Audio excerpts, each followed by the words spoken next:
إله إلا الله وحده لا شريك له ونشهد أن سيدنا وحبيبنا ومولانا محمدا عبده ورسوله صلى الله تعالى عليه وعلى آله وأصحابه وبارك وسلم تسليما كثيرا كثيرا. أما بعد فأعوذ بالله من الشيطان الرجيم. بسم الله الرحمن الرحيم. يا أيها الذين آمنوا كتب عليكم الصيام كما كتب على الذين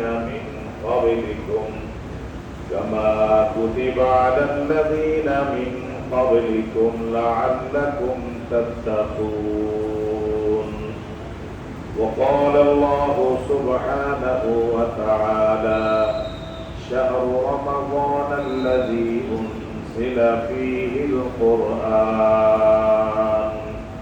وقال رسول الله صلى الله عليه وسلم: من صام رمضان إيمانا واحتسابا غفر له ما تقدم من ذنبه أو كما قال النبي عليه الصلاة والسلام. صدق الله مولانا العظيم وصدق رسوله النبي الكريم ونحن على ذلك لمن الشاهدين والشاكرين والحمد لله رب العالمين. اللهم صل على محمد وعلى آل محمد كما صليت على إبراهيم وعلى آل إبراهيم إنك حميد مجيد.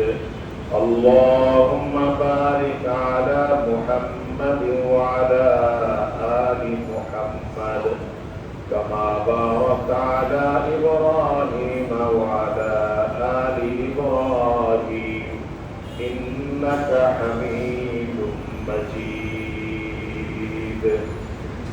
محترم حضرات মুসল্লিয়ান কিরাম মুরব্বিয়ান আযম, সর্বপ্রথম মহান আল্লাহ রাব্বুল আলামিনের দরবারে লাখ কোটি শুকরিয়া আদায় করছি, যিনি আজকে পবিত্র জুমার দিন আমাদেরকে নামাজ আদায়ের উদ্দেশ্যে মসজিদে এসে উপস্থিত হওয়ার তৌফিক দান করেছেন। আলহামদুলিল্লাহ। আল্লাহ সুবহানাহু ওয়া তাআলা আমাদের উপস্থিতিকে মেহেরবানি করে কবুল ও মঞ্জুর করুন, আমিন। পবিত্র রমজান মাস, আজকে দ্বিতীয় জুমা। রমজান মাসের ফজিলত এবং জুমার ফজিলত সবগুলোর মধ্যেই আমরা আছি। এই মাহে রমজানের সকল ফজিলত গুলোকে যেন আমরা সুন্দরভাবে অর্জন করতে পারি, আল্লাহ সুবহানাহু ওয়া তাআলা আমাদেরকে সে তৌফিক দান করেন, আমিন। রমজান মাস আল্লাহ পাকের পক্ষ থেকে আমাদের জন্য একটি বিশেষ উপঢৌকন, হাদিয়া এবং উপহার হিসাবে দান করেছেন।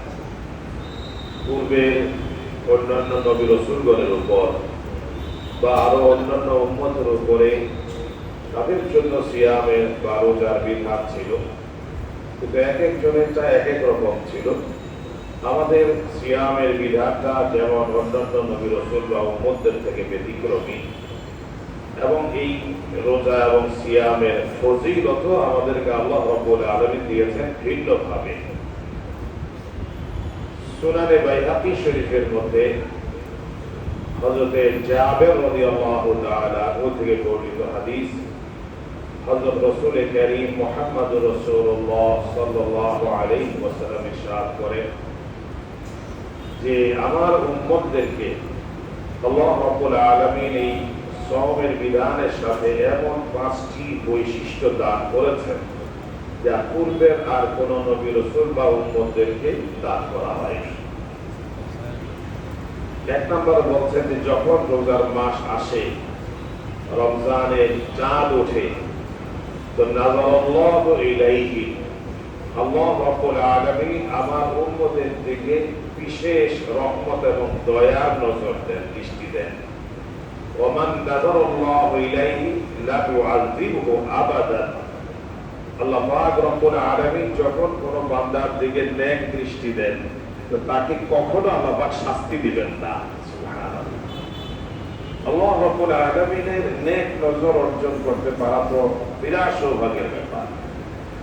আর এই রমজান মাসে আল্লাহ রাব্বুল আলামিন সেই নেক নজরটাই তার বান্দাদের দিকে দেন। এটা কতই আমাদের পাওয়া এবং সবচেয়ে বেশি সৌভাগ্যের। এটা আমাদের জন্য বিরাট গনিমতের যে জানি না কার প্রতি আল্লাহ পাকের নেক নজর করেছে। যার প্রতি নেক নজর করেছে সে তো অবশ্যই ভালো, সে ভালো থেকে আরো ভালো হওয়ার সুযোগ পেয়ে গেল। আল্লাহর বান্দারা যখন আল্লাহর নেক নজরের ভিতরে চলে আসে, আল্লাহ পাক তাকে আবার শাস্তি দিবে তা হয় না। আল্লাহ পাকের নেক নজর মানেই জীবনের সমস্ত গুনাহগার আল্লাহ পাক মাফ করে দিবেন ইনশাআল্লাহ। এটাই আমরা আশা করতে পারি। 2 নম্বর বলেন যে রোজাদার ব্যক্তির জন্য আল্লাহ পাক রব্বুল আলামিনের রহমতের ফেরেশতারা তাদের গুনাহ মাফ করার জন্য দোয়া করতে থাকেন। অন্য রাওয়ায়াতে আসছে হাত্তাল হিতাম ফিল মা, দুনিয়ার সমস্ত মাখলুকাত এবং কি পানির তলদেশে গভীর থেকে এই মাছেরা পর্যন্ত রোজাদারের জন্য দোয়া করতে থাকে। আমি একজন রোজাদার, আমি আল্লাহ পাকের বিধান পালন করছি এবং পিছনে আমরা আলোচনা করেছি যে এই রোজাটাই একমাত্র এমন আমল যার মধ্যে কোনো রিয়া বা অহংকার, তাকাব্বুর, লোক দেখানো কিছু হয় না। এটা শুধু আল্লাহর জন্যই রাখা হয়, আল্লাহ পাকের সন্তুষ্টির উদ্দেশ্যেই সিয়ামের বিধান পালন করা হয়। যে আল্লাহ রাব্বুল আলামিনের জন্য হয়ে যাবে, দুনিয়ার সমস্ত মাখলুকাত তার জন্য হয়ে যায়। আল্লাহ যখন কারো উপরে রাজি খুশি হয়ে যান, তো সমস্ত মাখলুকাত তার ভক্ত হয়ে যায়, তার অনুগামী হয়ে যায় এবং তার জন্য আল্লাহর কাছে দোয়া করতে থাকে। আরেকটি ফজিলত, আল্লাহ রাব্বুল আলামিনের কাছে রোজাদারের মর্যাদা কেমন, যে শাহরু রমাদান আল্লাযী উনজিলা ফীহিল কুরআন, এই এখানে যে রমজান শব্দটা আসছে, আমরা যদিও পারিভাষিক ভাবে আমরা সকলে বুঝি রোজা বলি, তো কোরআনে কারীমে সিয়াম বা সওম শব্দ এসেছে বা রমজান শব্দ এসেছে। কোরআন এবং হাদিসে আরবিতে এগুলি আসছে। এগুলি শাব্দিক অর্থ এবং ভাবার্থ থেকেই এই আমরা রোজা শব্দটাকে নির্বাচন করে এইভাবে আমরা বলি এবং বুঝি। রমজান রমজুন শব্দ থেকে এর অর্থ হলো জ্বালানো, পোড়ানো, দগ্ধ করা। এই রোজাকে আমরা, এই রমজানকে রোজা কেন বলি? বলেন যে আগুন দ্বারা পুড়ে যেমন স্বর্ণকার ফ্রেশ স্বর্ণ বের করে, রূপা জ্বালানোর পরে গালাইয়াটা থেকে ফ্রেশ রূপা বের করে লোহাটাকে আরো পরিষ্কার করে রিফাইন করে নিয়ে আসা হয়। যে কোনো জিনিসকে সুন্দর করার জন্য আর উন্নত এবং দামি করার জন্য বিভিন্ন পন্থা, বিভিন্ন মাধ্যমে সেটাকে সুন্দর করে। ঠিক মানুষের অন্তরের মধ্যে পুরুষ কালিমা থাকে, অন্যায় অপরাধের প্রবণতা থাকে, গুনাহ করার কারণে তার দিলের মধ্যে কালো কালো দাগ পড়ে যায়। এই সব কিছুর দ্বারা মানুষ একটা দোষী এবং অপবিত্র অবস্থানে যাওয়ার মতো পরিস্থিতি সৃষ্টি হয়। সিয়ামের বিধান, এই রোজার বিধান পালনের মাধ্যমে সেই সুবহে সাদেকের আগ থেকে নিয়ে সন্ধ্যা পর্যন্ত না খাওয়ার ফলে কিছু নাই, কোন পানাহারের ব্যবস্থা নাই, এক চুমুক পানিও পান করার সুযোগ নাই, এক লোকমা এমনকি একটা চনাপটের সমপরিমাণ জিনিসও যদি পেটে চলে যায় রোজা থেকে খায়, ওরকম একটু সামান্য কিছু খাওয়ারও কোনো সুযোগ নাই। এই দীর্ঘ সময় না খেতে খেতে পেটে ক্ষুধার কারণে একটা জ্বলন সৃষ্টি হয়। এই জ্বলনটায় মানুষের পাপ রাশি, মানুষের গুনাহের প্রবণতা এবং যে রিপুগুলো আছে এগুলোকে সম্পূর্ণ ধ্বংস করে দেয়। ধ্বংস করে দিয়ে মানুষটাকে এমন একটা সুন্দর এবং স্বচ্ছ মোমেন্ট বানায় যে তার সামনে কেউ কোনো গুনাহের কথা আলোচনা করে সে মজলিস থেকে উঠে যায়। কেউ তার সাথে ঝগড়া করতে আসলে সে বিরত হয়ে সে অন্যদিকে ফিরে চলে যায়। কেউ যদি তার সাথে কোন রকমের বিরোধ বাঁধাতে চেষ্টা করে সে সেটাতে লিপ্ত হয় না। কেউ মিথ্যা কথা বললে সে সেটা শুনতেও প্রস্তুত না। কেউ বিপদ করলে সে সেটা শুনতেও প্রস্তুত না, বলা তো দূরের কথা। যে কোনো অন্যায় অপরাধ থেকে সে সম্পূর্ণরূপে নিজেকে বিরত রাখে। আর এই বিরত থাকতে থাকতে থাকতে থাকতে আল্লাহ পাকের বিধান পালন করার মাধ্যমে তার এই অন্যায়গুলো আল্লাহ পাক এমন ভাবে ধুয়ে মুছে পরিষ্কার করে দেন, সে একদম স্বচ্ছ এবং ফ্রেশ ঈমানওয়ালা মুকাম্মাল ঈমানদার হিসেবে পরিণত হতে পারে।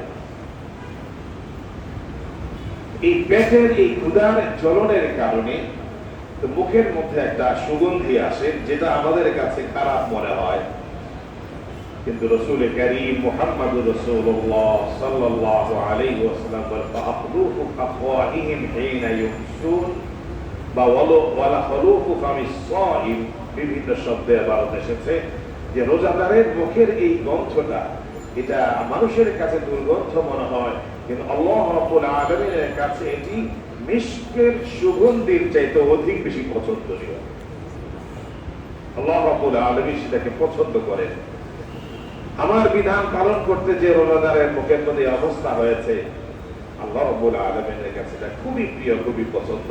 হযরত মূসা আলাইহিস সালাম তুর পাহাড়ে যখন তাওরীত কিতাব আনতে যাবেন, তো আল্লাহ রাব্বুল আলামিন 30 দিন 1 মাস রোজা রাখার কথা বলেছিলেন। মূসা আলাইহিস সালাম 1 মাস রোজা পালন করার পরে এখন কিতাব আনতে যাবেন, আল্লাহর কাছে যাবেন, একটু পরিষ্কার পরিচ্ছন্ন হয়ে একটু ফ্রেশ হয়ে যাবেন। এই জন্য মেসওয়াক করেছেন, মুখের মধ্যে এই যে গন্ধটা চলে আসছে, মেসওয়াক করেছেন, মেসওয়াক করে কুলি করে সুন্দর মতো চলে গেছেন। যাও আল্লাহ পাক বলছেন, মূসা আমি তো তোমাকে রোজা রাখার কথা বলেছিলাম, স্বাভাবিক ভাবে নয়, তোমার মুখে একটা সুগন্ধি সৃষ্টি হবে, তুমি আমার সাথে কথা বলবে, সেই সুগন্ধিটা আমার কাছে জানো কত প্রিয়, কিন্তু আমার কাছে মিষ্টের চাইতে অধিক পছন্দনীয়, আর তুমি সেটাকেই মেসওয়াক করে দূর করে আসলা, হবে না, আজকে কিতাব পাওয়া যাবে না। সে অবস্থা তোমাকে আবার সৃষ্টি করতে হবে, যাও আরো 10টা রোজা রাখো, মুখের মধ্যে সেই অবস্থা সৃষ্টি করে তারপরে আসো, তারপরে কিতাব পাবে। মূসা আলাইহিস সালাম ফেরত আসলেন, আবার 10টি রোজা ফাতাম্মা 40, যে 40টা রোজা তিনি পূর্ণ করলেন, এরপরে গেলেন, আল্লাহ পাক তখন কিতাব দান করেছেন। আল্লাহ রাব্বুল আলামিন হযরত মূসা আলাইহিস সালাম থেকে যে জিনিসটা পছন্দ করেছেন, তিনি একজন বড় বড় মাপের নবী এবং রাসূল, যিনি আসমানি কিতাবও পাওয়ার মতো অবস্থানে পৌঁছে গিয়েছিলেন। আর সেই মর্যাদাটা আল্লাহ রাব্বুল আলামিন রোজার মাধ্যমে আমাকে আপনাকে দিয়েছেন, পছন্দ করেছেন। এই রোজাদার আমরা যারা, তাদের মর্যাদা আমার কাছে কত বেশি। 4 নম্বর ফজিলত, রাসূল কারীম সাল্লাল্লাহু আলাইহি ওয়াসাল্লাম বলেন, রমজান মাস যখন আসে আল্লাহ রাব্বুল আলামিন জান্নাতকে হুকুম করেন, ইস্তাইদ্দি ওয়া তাযাইনি আওশাকা ইবাদি আন ইস্তারিহু মিন তা'বি দুনিয়া ইলা দারি ওয়া কারামাতি। হে জান্নাত, তুমি সুসজ্জিত হও, তুমি প্রস্তুত হও আমার রোজাদার বান্দাদের জন্য। প্রতি বছর আল্লাহ পাক নতুন নতুন করে জান্নাতকে সাজান। আমরা যেমন বিশেষ বিশেষ মুহূর্তে বাড়িঘর সাজাই, রঙের কাজ করি, ডেকোরেশন করি, অমুক করি, তমুক করি, বছরে বছরে ফার্নিচার পরিবর্তন করি, পর্দার কাপড় পরিবর্তন করি, সোফা পরিবর্তন করি, কত কিছু করি। আবার বিশেষ কোন আয়োজনে বিশেষ কোন ইন্তজাম আমরা করে থাকি। আল্লাহ রাব্বুল আলামিন রোজাদারদের সম্মানে প্রতি বছর এই রমজান মাসে জান্নাতকে হুকুম করেন যে তুমি সজ্জিত হও, তুমি প্রস্তুত হও। আমার রোজাদার বান্দারা অচিরেই দুনিয়ার কষ্ট ক্লেশ সব কিছু বাদ দিয়ে, সবকিছু থেকে সে বিরত হয়ে আমার কাছে চলে আসবে, এবং তোমার জান্নাতের মধ্যে আমার বান্দারা আরাম করবে, রেস্ট নিবে, তাদের জন্য কোনো সমস্যা না হয়, তাদের জন্য কোনো অসুবিধা করতে না হয়, সেই জন্য তুমি আগে থেকেই প্রস্তুতি গ্রহণ করবে। আল্লাহ পাক রব্বুল আলামিনের পক্ষ থেকে জান্নাতের প্রতি এই ফরমান আমাদের জন্য, রোজাদার বান্দাদের জন্য। এই রোজার আরেকটি 5 নম্বর বৈশিষ্ট্য, রাসূল কারীম সাল্লাল্লাহু আলাইহি ওয়াসাল্লাম বলেন, যে রমজানের রোজা যখন শেষ হয়ে যায়, মাস যখন শেষ হয়ে যায়, গুফিরা লাহুম জামিআন, আল্লাহ পাক রব্বুল আলামিন সকল রোজাদারদের জন্য সাধারণ ক্ষমা ঘোষণা করেন। সুবহানাল্লাহ। অন্য হাদিসে এসেছে সাহাবে কিরাম রিদওয়ানুল্লাহি তাআলা আলাইহিম বলেন, ইয়া রাসূলুল্লাহ, এই আল্লাহ পাক যে সাধারণ ক্ষমা ঘোষণাটা করেন, এটা কি লাইলাতুল কদরে? আল্লাহ রাসূল বলছেন না।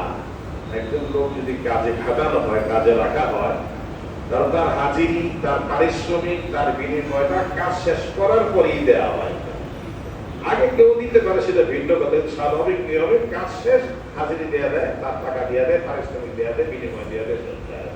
এই জন্য রমজানের যেহেতু সবে কদরটাই কিন্তু শেষ নয়, এরপর তো আরো রোজা আছে।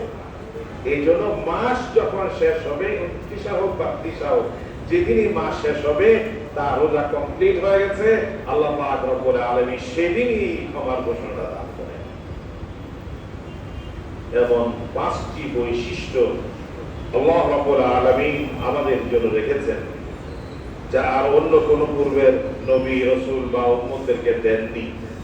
আমাদের মর্যাদা, আমাদের রাসূলের মর্যাদা আল্লাহ পাকের কাছে যেহেতু রাসূলের মর্যাদা বেশি, সেই জন্য এই রাসূলের উম্মতের মর্যাদাও বেশি। এই রাসূলের সবকিছু যেমন আল্লাহ পাক ভিন্নভাবে মূল্যায়ন করেন, এই রাসূলের উম্মতদেরকেও আল্লাহ রাব্বুল আলামিন ভিন্নভাবে মূল্যায়ন করেন। এই জন্য নেক বান্দা যারা, তারা সব সময় চেষ্টা করে আল্লাহ পাকের আপন কিভাবে হওয়া যায়, আল্লাহ পাকের কাছে আরো নিকটে কিভাবে পৌঁছা যায়।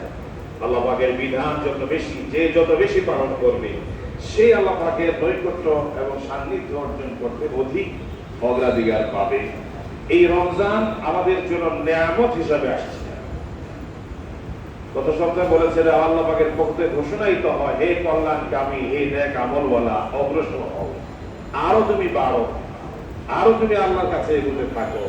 আর হে পাপী, অপরাধী, অকল্যাণকামী, যে নিজের কল্যাণ চাও না, নিজের ধ্বংস চাও, জীবন বহু অন্যায় করেছো, সারা বছর অনেক অন্যায় করেছো, সময় আছে বিরত হও।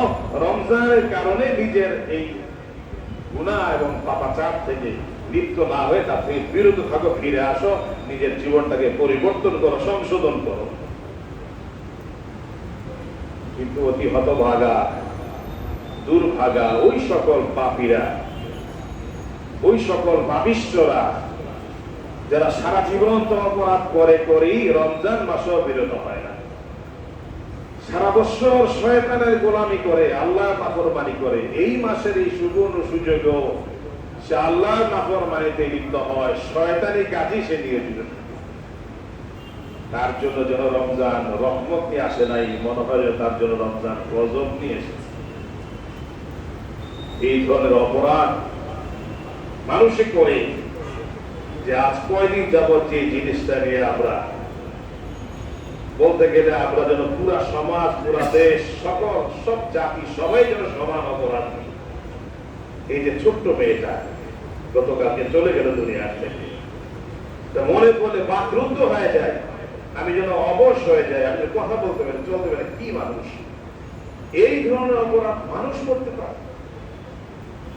এদেরকে মানুষ বলে, এদেরকে মানুষ বলা যাবে? আল্লাহ যদি ক্ষমা না করে, এই জাতি একটা অপরাধের জন্য পুরা জাতি ধ্বংস হয়ে যেতে পারে, ধ্বংস করে দিতে পারে। মানুষের নির্মমতা, পাশবিকতা কোথায় যায় পৌঁছেছে? এরা কিসের মানুষ? দেখতেই যদি মানুষ নয় তাহলে তো কোনো কথাই ছিল না, দেখলেই মানুষ নয়। মানবতা যার ভিতরে নাই, মনুষ্যত্ব যার ভিতরে নাই, হায়া, লজ্জা, শরম যার ভিতরে নাই, আল্লাহ পাক নিজেই বলেছেন, উলাইকা কাল আনআম বাল হুম আদল। এরা চতুষ্পদ জন্তু, কেন চতুষ্পদ জন্তুর থেকে আরো নিকৃষ্ট। কোথায় মানবতা, কোথায় রোজা, কোথায় নামাজ, কোথায় সামাজিকতা, কোথায়? এই ধরনের অপরাধ বারবার সংঘটিত হয়। সেই বুয়েটের মেধাবী ছাত্র আবরার ফাহাদের বিবরণ আমরা শুনেছি এবং অনেকে দেখেছি। এই ধরনের বর্বরতা আরো কত দেখেছি। বিচার হয়তো হবে, কিন্তু আখের মানুষের মধ্যে পরিবর্তনটা কবে আসবে? কিসের মাধ্যমে পরিবর্তন আসবে? এই ধরনের অভিশপ্তদের, এই ধরনের মানুষরূপী হাইওয়ান জানোয়ারদের কঠোর থেকে কঠোর বিচার হওয়া উচিত, এবং এগুলি দমনের জন্য কঠোর থেকে কঠোর আইন প্রণয়ন করা প্রয়োজন। আর সামাজিকভাবে প্রত্যেকটা মানুষ, প্রত্যেকটা নাগরিক সচেতন এবং জাগ্রত হওয়া উচিত।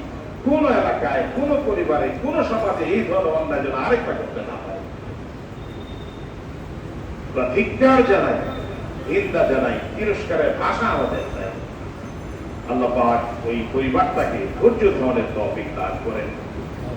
এটা মেনে নেওয়ার মতো নয়। সারা দুনিয়াও যদি তার মা বাবাকে দেওয়া হয়, পূরণ হবে? টাকা দিয়ে হবে?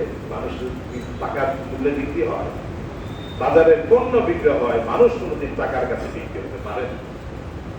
আর টাকা দিয়ে এই শোক সামাল দেওয়ার কোন সুযোগ নেই। আর অপরাধীদের যথাযথ বিচার খুব দ্রুত গতিতে, ওই ব্রিটিশে আইন বিভিন্ন প্রক্রিয়া করতে করতে করতে করতে মানুষ আসল ঘটনা ভুলেই যায়। পরে আবার যাদের বিচার হয় এদের প্রতি মানুষের ভিন্ন দরদ সৃষ্টি হয়। নগদ নগদ তাজা তাজা এত সাক্ষী, এত প্রমাণ, খুশি সাব্যস্ত হয়ে গেছে, বাস বিচার হয়ে যায়। এবং জনসমক্ষে যেন এই ধরনের প্রবণতা যারা লালন করে, জীবনও তাদের ভিতরে যেন এই প্রবণতা সৃষ্টি না হয়। আল্লাহ তাই বলছেন সূরা নূরের মধ্যে, ওয়ালিয়াশহাদ আযাবাহুমা তায়ফাতুম মিনাল মুমিনিন। এই ধরনের পাপিষ্ঠদের বিচার যখন হবে, তো মুমিনদের বিশাল সমাবেশের মাঝখানে প্রকাশ্যে তার বিচার হবে। ওই রাত 12টা 1 মিনিটে অন্ধকারের মধ্যে জেলখানার ভিতরে ফাঁসিতে ঝুলে দিচ্ছে, পরে কফিনে লাশে দাফন করে দিচ্ছে। মানুষ শুধু শুনলো, জানলো, কিন্তু দেখলো না কি বিচারটা কিভাবে হবে। রাসূল কারীম সাল্লাল্লাহু আলাইহি ওয়াসাল্লামের সময় এক ইহুদি একটা বান্দীকে পাথর দিয়ে মাথা থেপলে দিয়ে তাকে হত্যা করছে। তার ভিতরে তখনও সামান্য জ্ঞান ছিল, কে হত্যা করেছে সেটা কেউ জানতো না। বুখারী শরীফের মধ্যে হাদিসটা আসছে কয়েকবার। রাসূল সাল্লাল্লাহু আলাইহি ওয়াসাল্লাম তাকে জিজ্ঞেস করতেছিলেন, তোমাকে কে মেরেছে? অমুক অমুক অমুক বলতেছেন। যখন একজনের নাম বলতাম বলছে, হিসাবে হাসি আমার হত্যা করেছে। রাসূল কারীম সাল্লাল্লাহু আলাইহি ওয়াসাল্লাম তার জবানবন্দিতেই ধরে এনে তার মাথাটাকে ওইভাবে মাথা দিয়ে থাকলে তাকে মারা হত্যা করেছে। যেইভাবে অন্যায় বিচারটা ওইভাবেই জানা হয়। এই জন্য ইসলাম আমাদের জন্য যে বাণী নিয়ে আসে, ইসলাম যে আমাদেরকে সামাজিক অবস্থানে সুন্দরভাবে থাকার মতো নিশ্চয়তা দিয়েছে, সেটা আমাদের জন্য। দেখা যায় অনেকে যারা মানবতার কথা বলেন, যারা নারী স্বাধীনতার কথা বলেন, নারী অধিকারের কথা বলেন, বিভিন্ন অধিকারের কথা বলেন, এইসব সময় তাদেরকে নিশ্চুপ দেখা যায়। তেমন কথা বলতে দেখা যায় তারা কিসের মানবতার আন্দোলন করে, কিসের স্বাধীনতার আন্দোলন করে। সমাজের দুর্ঘটনা, সমাজের এই অবক্ষয়, এগুলো রোধ করার জন্য তাদের তেমন কোনো ভূমিকা পাওয়া যায় না। আল্লাহ রাব্বুল আলামিন আমাদেরকে এখনো ধ্বংস করে দেন নাই। সিজদায় পড়ে থাকলেও আল্লাহ শুকরিয়া আদায় করা সম্ভব হবে না। আল্লাহ পাক আমাদের দেশকে, আমাদের সমাজকে, আমাদের পরিবারকে, আমাদের প্রত্যেকটা জনপদকে এবং প্রত্যেকটা নাগরিক সম্মানের সাথে, ইজ্জতের সাথে, স্বাধীনভাবে নিরাপদে যেন জীবনযাপন করতে হবে সেই পরিবেশ তৈরি করে দেন। আমি মাহে রমজান মুবারকের এই পবিত্র মাসে সব মানুষ যেন আমরা আমল বলা হতে পারি, ইবাদত বলা হতে পারি, আমরা যেন আল্লাহ বলা হতে পারি। মাহে রমজানের বিভিন্ন আমলের মধ্যে আরো একটি গুরুত্বপূর্ণ আমল, সেটি হলো যাকাত আদায় করা। যাদেরকে আল্লাহ পাক সম্পদ দিয়েছেন, যাদেরকে আল্লাহ পাক সেই অর্থ দিয়ে স্বাবলম্বী করেছেন, সমাজের আরো 10টা মানুষের চাইতে আল্লাহ পাক তাকে আরো একটু উন্নত পর্যায়ে রেখেছেন, তাদের জন্য মালের যথাযথ হিসাব করে যাকাত আদায় করা। আর এই সম্পদের মালিক আমি বলতে থাকি, আমার সম্পদ, আমার সম্পদ, আমার সম্পদ। আমি হাড় ভাঙ্গে পরিশ্রম করেছি, রাত দিন পরিশ্রম করেছি, মাথার ঘাম পায়ে ফেলেছি, রক্ত মাংস সব পানি করে দিয়েছি, এগুলো আমরা বলি এবং বাস্তবতাও তাই। কোন একটা জিনিস অর্জন করতে গেলে হাড় ভাঙা পরিশ্রম অবশ্যই করতে হয়। আমি যদি লেখাপড়ায় মেধার স্বাক্ষর রাখতে চাই, রাত দিন আমাকে পড়ালেখায় থাকতে হয়, একটা ক্লাস মিস হয়ে যায় সেদিকে আমি যেমন খুব সতর্ক থাকি, একটা ক্লাস যেন না ছুটে, একদম রুটিন মাফিক আমার লেখাপড়া, আমার সময় বেড়ানি ফেরানি সবকিছু, তাহলে সে ভালো ফলাফল দেখে তার ভবিষ্যৎ জীবন সুন্দর হওয়ার যে আশা করতে পারে। জমিনে ফলন ভালো চাই, ওইভাবে ওখানে শ্রম দিতে হয়। আমার প্রতিষ্ঠানটাকে আমি আরো বেশি উন্নত করতে চাই, আমাকে ওইভাবেই পরিশ্রম করতে হয়। আমার ঘরটাকে আমি আরো সুন্দর রাখতে চাই, আমার বাড়িটাকে আরো বড় করতে চাই, আরো উঁচু করতে চাই। যে যতটুকু মেহনত করবে সে ততটুকু তিনি পাবে। আল্লাহ পাক বলেছেন, ওয়ালাইসা লিল ইনসানি ইল্লা মা সাআ। মানুষ যা চেষ্টা করে সেই চেষ্টা অনুযায়ী আল্লাহ পাক তাকে দান করেন। বিনা চেষ্টায় বিনা পরিশ্রমে অর্জন হওয়াটা খুবই কঠিন ব্যাপার। এই জন্য মানুষটা বলে যে আমার আমার আমার এইসব ঠিকই আছে, কিন্তু পক্ষান্তরে যদি আমি আরো একটু গভীরে চিন্তা করি যে আমি যে মেধা বা আমি আমার যে যোগ্যতা, আমার দক্ষতা বা অভিজ্ঞতা বা আমার চেষ্টা সাধনা যতটুকু আমি ব্যয় করি, পাশাপাশি আমার দেখা আমার জানা মতো আরেকটা ভাই বা আরো 10টা ভাই তারাও কিন্তু পরিশ্রম করছে, তারা বরঞ্চ দেখা যায় আমার চেয়ে দুজনে বেশি পরিশ্রম করে, কিন্তু এরপরে তো আমি তার থেকে আরো 10 জন থেকে আরো অনেক ভালো আছে। তাহলে এখানে এই গভীর গেলে আমাকে অবশ্যই এই কথাটা আমার জাগ্রত হবে যে যা কিছু হচ্ছে আমার পরিশ্রম ঠিকই আছে, কিন্তু আল্লাহর দয়া, আল্লাহ পাকের অনুগ্রহ ছাড়া এটা আমার পক্ষে অর্জন করা সম্ভব ছিল না। যা হয়েছে আমার চেষ্টা ছিল, আল্লাহ পাক আমাকে এই সফলতায় পৌঁছে দিয়েছেন। আল্লাহই সবকিছুর মালিক, তিনি আমাকে এই যোগ্যতা দিয়েছেন, তিনি আমাকে এই চেষ্টা করার শক্তি এবং ক্ষমতা দিয়েছেন, আমাকে ধৈর্য তিনি দিয়েছেন। তাহলে সবটা কিন্তু ইবাদতের মধ্যে শামিল হয়ে গেল।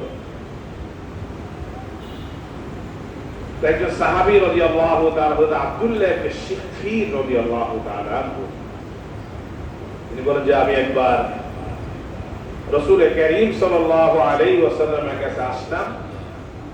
তিনি তখন সূরা তাকাসুর তেলাওয়াত করতেছিলেন, আলহাকুমুত তাকাসুর হাত্তা যুরতুমুল মাকাবির। এই আয়াত তেলাওয়াত করতেছিলেন এবং মুস্কি মুস্কি হাসতেছিলেন। তাই বললাম, ইয়া রাসূলুল্লাহ, কি ব্যাপার? তো বলছেন, দেখো মানুষ তো খালি বলে, মানুষ বলে মালি মালি, আমার সম্পদ আমার সম্পদ, আর আল্লাহ পাক দেখো কি বলতেছে, মালের আধিক্যতা, মালের এই প্রভাব, এই গৌরব তোমাকে ধ্বংস করে। আর বাস্তবতা হলো মানুষ আমার মাল বলে, ওয়াহাল লাইসা লাকুম ইল্লা মা আকালতা ফাআফনাইতা আও লাবিস্তা ফাআবলাইতা আও তাসাদ্দাকতা ফাআমযাইতা আও কামা ক্বালা an-নবী আলাইহিস সালাতু ওয়াস সালাম। তুমি তোমার সম্পদ বলছো, বরং তুমি যতটুক খেয়েছো একটুকি তোমার, আর যতটুক পরেছো জামা কাপড় ময়লা হয়ে গেছে, পুরান হয়ে গেছে, ছিঁড়ে গেছে, ফেলে দিছো, এটাই তোমার। আর যা দান খয়রাত করেছো পরকালীন জীবনের জন্য সেটাই তোমার, আর যা রেখে গেল একটাও তোমার।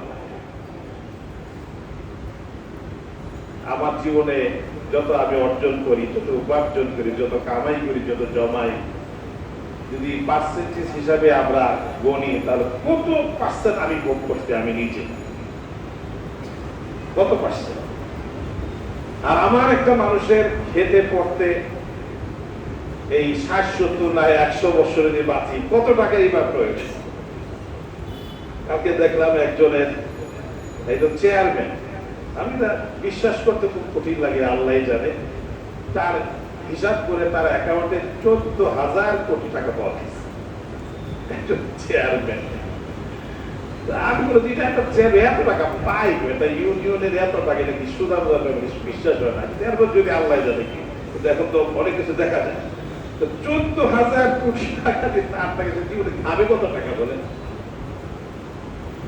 যেভাবে কামাই করছে, অর্জন করছে, হয়তো কারো হক নষ্ট করছে, কারো জুলুম করছে, অন্যায় করছে, চাঁদাবাজি করছে, দুর্নীতি যাই করছে, সব অপরাধের খাতায় লিপিবদ্ধ হয়েছে। হিসাব দিতে হবে আল্লাহ রাব্বুল আলামিনের কাছে। ভোগ করবে আত্মীয় স্বজন, ছেলে ছেলে লতা পাতারা, আর নিজে যতটুকু খাইছে, ডায়াবেটিস থাকলে তো বেশি খাইতে পারে নাই, হার্টের সমস্যা থাকলে, কিডনি সমস্যা থাকলে, লিভারের সমস্যা থাকলে। রাসূল কারীম সাল্লাল্লাহু আলাইহি ওয়াসাল্লাম যে বাস্তব কথাটা বলে গেছে, তুমি তোমার বলো, কিচ্ছুই তোমার না। যা খাইলা, যা পড়লা, আর যা পরকালীন জীবনে দান করলে, এটুকুই তোমার। আর বাকি সব মানুষের। ভোগ করবে অন্যরা, আনন্দ করবে অন্যরা, আর চর্বি জ্বালানো হবে জাহান্নামের আগুন দিয়ে তোমার। হিসাব হবে তোমার, জবাবদিহিতা হবে তোমার, সবকিছু তোমার কি ভোগ করতে হবে। এই জন্য রমজান মাস সম্পদ আমার না, সম্পদ আল্লাহর। কোরআনে কারীমের যত জায়গায় আল্লাহ পাক সম্পদের কথা বলেছেন, বিসমিল্লাতে সূরা বাকারার মধ্যেই তো হুদাল লিল মুত্তাকিন আল্লাযীনা ইউমিনুনা বিল গায়ব ওয়া ইউকিমুনাস সালাহ ওয়া মিম্মা রাযাকনাহুম ইউনফিকুন। আমি যাদেরকে যে রিজিক দিয়েছি, এই রিজিক থেকে সে খরচ করে। যারা আমরা কোরআন শরীফ পড়ি এবং বুঝতে চেষ্টা করি, দেখবেন প্রায় জায়গায় এই কথাই আছে। সম্পদের কথা যেখানে আসছে, সে আল্লাহ পাক সম্পদের সম্পর্ক নিজের সাথে করেছে। আমি যা দিয়েছি আমার দেওয়া থেকে, আমার এই সব কিছু থেকে তারা কিন্তু খরচ করে। নামাজের কথা যত গুরুত্বের সাথে এসেছে, যাকাতের কথা সেই গুরুত্ব সহকারে এসেছে। আল্লাহ পাকের হাবিব হযরত মুহাম্মদ রাসূলুল্লাহ সাল্লাল্লাহু আলাইহি ওয়াসাল্লাম দুনিয়া থেকে ইন্তেকাল করে চলে যাওয়ার পর কিছু কিছু লোকেরা যাকাত দিতে অস্বীকৃতি জানালো। বলছেন যে আল্লাহ পাকের হাবিব সাল্লাল্লাহু আলাইহি ওয়াসাল্লাম তিনি আমাদের যাকাত দিতেন, তিনি যেহেতু দুনিয়া থেকে চলে গেছেন, আবার আমাদের যাকাত দিতে হবে না। হযরত আবু বকর সিদ্দিক রাদিয়াল্লাহু তাআলা, বুখারী শরীফের মধ্যে হাদিস এসেছে, মুসলিম শরীফের মধ্যে এসেছে, অনেক জায়গায় বলছেন উমিরতু আন উকাতিলান নাস, যারা এই নামাজ আর যাকাতের মধ্যে পার্থক্য করে এবং যাকাত দিতে অস্বীকার করে, আমি তাদের বিরুদ্ধে যুদ্ধের ঘোষণা দিলাম। আবু বকর রাদিয়াল্লাহু তাআলা নরম মানুষ, সবচেয়ে নরম। আমরা সব সময় জুমার এবং ঈদের খুতবায় আবু বকর রাদিয়াল্লাহু তাআলার নাম করে আরহামু উম্মতি। আল্লাহ রাসূল নিজে বলছেন, আমার উম্মত হলো সবচেয়ে রহমওয়ালা, নরম দিলওয়ালা মানুষ হলো আবু বকর। তিনি বলছেন আমি যুদ্ধের ঘোষণা দিলাম যারা নামাজ আর যাকাতের মধ্যে পার্থক্য সৃষ্টি করে আর যাকাত দিতে অস্বীকার করে। কত বড় শক্ত বিধান যাকাত। কোরআনে কারীমের সূরা তাওবায় 34 এবং 35 নম্বর আয়াত আল্লাহ পাক বলছেন, ওয়াল্লাযীনা ইয়াকনিজুনা আয-যাহাবা ওয়াল ফিদ্দা ওয়া লা ইউনফিকুনাহা ফী সাবিলিল্লাহ ফাবাশশিরহুম বিআযাবিন আলীম। যারা স্বর্ণ রূপা টাকা পয়সা সম্পদ করে জমায় আর জমায়, কিন্তু এর হক আদায় করে না, আল্লাহর বিধান মতো সেই যাকাত আদায় করে না, আল্লাহ তাদেরকে কঠিন শাস্তির সুসংবাদ দিয়ে দাও। কঠিন শাস্তি তো দুঃসংবাদ, সুসংবাদ বললেন সকল মুফাসসিরিনরা বলেছেন আল্লাহ পাক এখানে টিপ্পনি কেটেছে যে আইসো মজা খাও, তোমাকে আজকে ধরা খাইছো আমার কাছে, 14 শিখের বিধে দিব, এরপরে মজা। কিন্তু মজা না, এটা টিপ্পনি মারা। আঘাতটা যেন ঠিক মতো লাগে, ব্যথাটা যেন ঠিক মতো অনুভব হয়। আল্লাহ পাক এখানে টিপ্পনি কেটেছেন, আসো দুনিয়ায় না হওয়া জমাইলা, কেউ তোমাকে ধরতে পারলো না, তুমি ধরাছো আর বাহিরে রয়ে গেলা। এমন ভাবে পাচার করে দিছো, কেউ রিটার্ন হতে পারে নাই, কেউ জানেও না, আমার কাছে সব জানা আছে, আসো সব হিসাব তোমাকে আমার কাছে দিতে হবে। বান্দা ইয়াওমা ইউহমা আলাইহা ফি নারি জাহান্নাম ফাতুওয়া বিহা জিবাহুহুম ওয়া জুনুবুহুম ওয়া যুহুরুহুম। আল্লাহ পাক আগুনের, জাহান্নামের আগুন দ্বারা লোহার পাত বানাবেন, সিল বানাবেন, কপালে পিঠে পার্শ্বদেশে আল্লাহ পাক সেই সিল মারবেন, আগুনের সিল। আল্লাহ পাক তখন বুঝবা মজা। সম্পদের হিসাব ঠিক মতো না করে গরিবের হক আদায় করো না, আমার বিধান পালন করো না, এখন সম্পদের স্বাদ দাও।